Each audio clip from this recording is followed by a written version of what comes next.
Come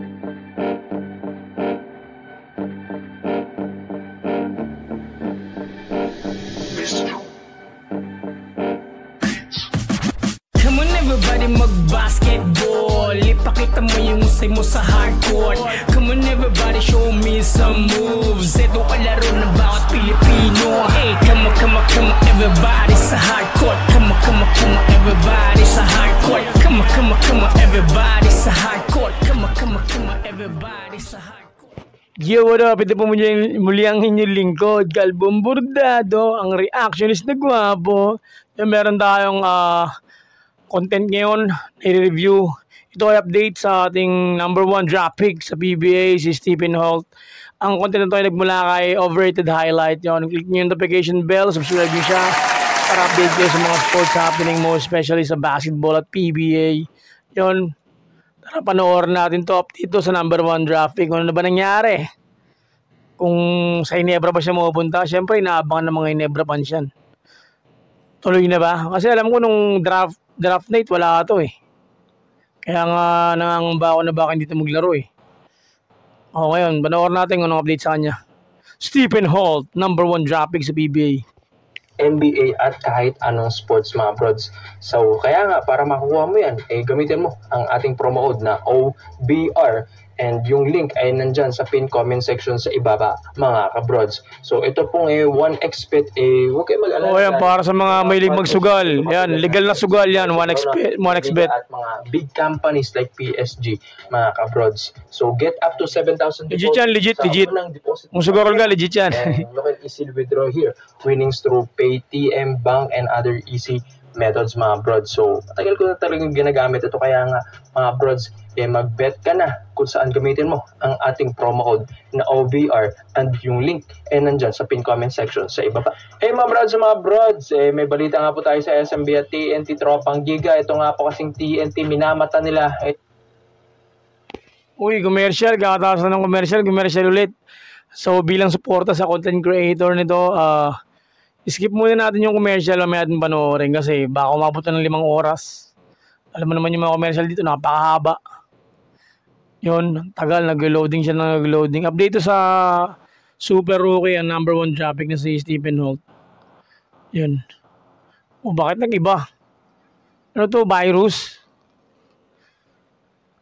Hindi, nag-loading lang.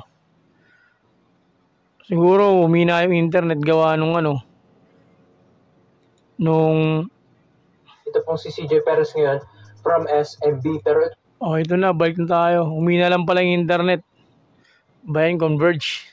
Kung TNT Tropang Giga, balak naman nilang bitaw or bitawan ito pong si RR Pugoy para kay CJ Perez. Pero mga brods, sumasagot din naman ng SMB dito, pero hindi talaga nila pinapayagan or pumapayag kapag itong si Perez. Oo, Pugoy Perez. Pugoy Perez ako. Si Perez kasi ito si Pugoy, alam mo, aminado mo ng shooter to, pero yung naruan kasi ni Perez para sa akin pang masyado siyang unique parang para sa point guard, das ganong ka-athletic, 'di ba? Point guard na ganong ka-athletic, 'di ba? Syempre doon ako sa athletic kaysa kay Pugoy. Si Pugoy, aminado, veterano, magaling, mahusay din, shooter pa.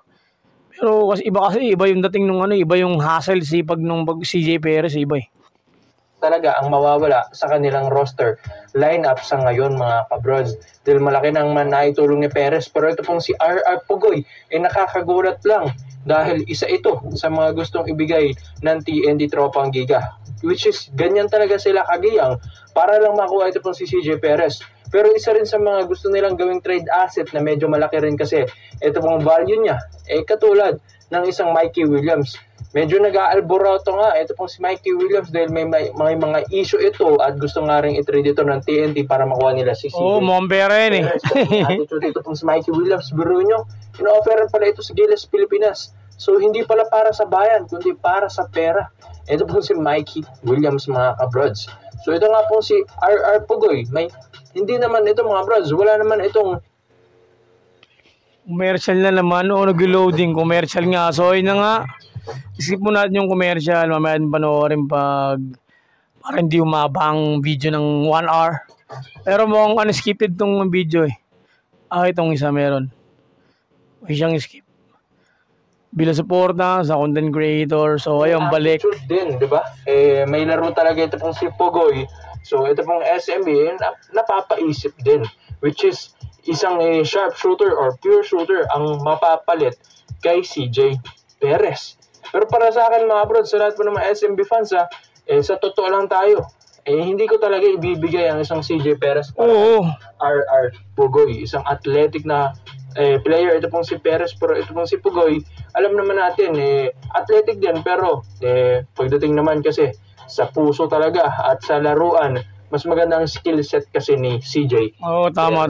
Brods, halos all around, depensa, opensa. Ito pong si RR Pugoy, malakas din naman ito mga brods, Sa katunayan nga, nag-reloading. Kasi mahina internet. Isa rin ito sa mga talaga nakakuha from the past World Cup natin, di ba, with Jordan. Grabe What is happening? Clarkson ngayong 2023. Kaso nga lang, itong Asian Games, di nga lang siya nakalaro. Hindi rin pala siya nakalaro. Mga kabrod. So, alam ko nga malakas ito pong si Pugoy at ito pong TNT Tropang Giga, iniisip din nila kung tama bang desisyon nila para mabitawan ito pong si Pugoy. Pero, syempre, Perez kasi yun Yun, isa sa mga gusto talagang kunin ng SMB. Pero ito pong si RR Pugoy mga brods, malakas din naman ito pong player na ito. May shooting din talaga. Kaya nga, ito pong SMB, kung itong makuha nila, ito pong si RR Pugoy, para sa akin mga bros, medyo mag-fit ito kahit papano. Dahil napakaraming gwardiya ng SMB. Diba, kinuha pa nga nila si Kit Jimenez from the draft. Tapos si Terence Romeo, gumaganda na rin yung laruan from PBA on tour. Kaya nga, magiging loaded na ang guards ng SMB. Diyan pa sina Simon Enciso, Chris Ross, Jericho Cruz, diba? Ang dami ng guard. Baka kailangan lang big man na.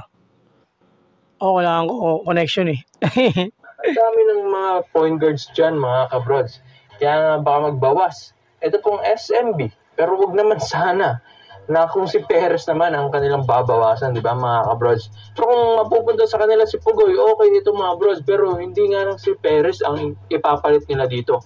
Baka sina Cruz, pwede. Chris Ross, or mga katulad ni Terence Romeo, ang mga value rin kasi neto ni RR Pugoy. Pero hindi naman natin sinasabi na alisin si Romeo, mga kabrods. Pero medyo mataas pa rin ang value ni Romeo doon. Pero ikaw mga kabrods, sa lahat po naman SMB fans, ito nga pong RR Pugoy trade to SMB, sa tingin nyo ba magiging worth it ito sa SMB kung makuha nila si RR Pugoy?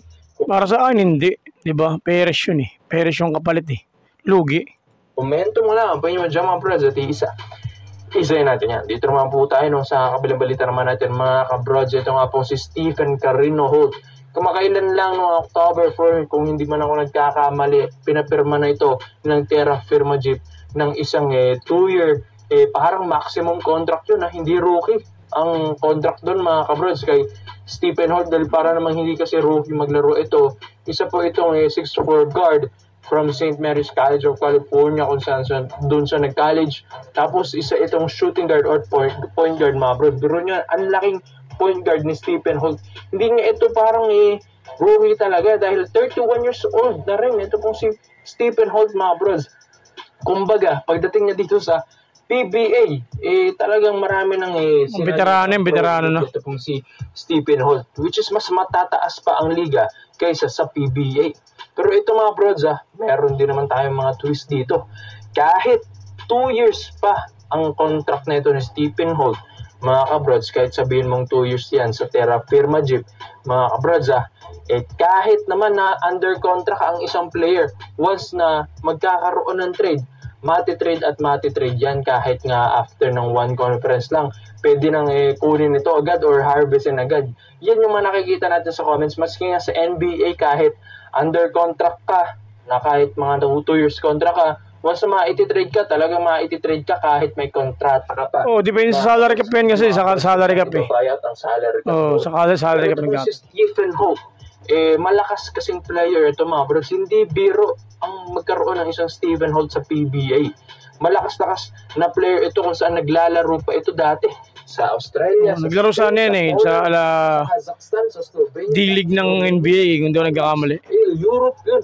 from Europe tapos sa mga American leagues. Grabe na ang experience na ito ni Stephen Holt. Kaya abangan nyo yung Tira Firma Jeep.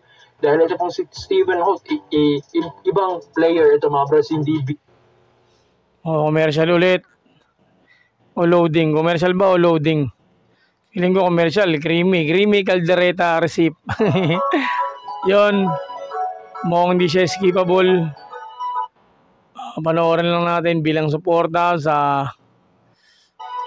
content creator. Yan. Natapos na. Ambipure naman. Daming commercial. Big time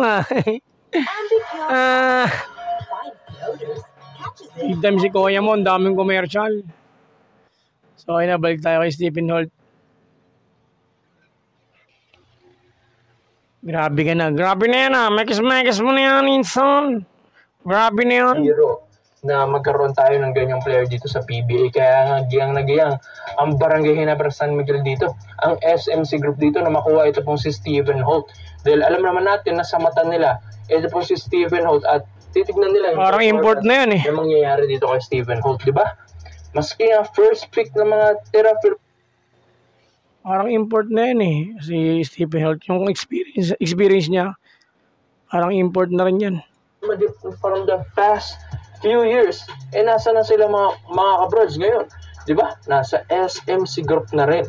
So, ganyan talaga. Hindi na bago ito, mga brods, kung si Stephen Holt man ay ma-trade after ng conference ng Commissioner's Cup nating pwede kasi 2024, mga kabrods. Kaya naman napupunta sa San Miguel kasi San Miguel may budget. Diba, ginagastos talaga nila yung player. No offer na mas malaki, syempre, dun siya.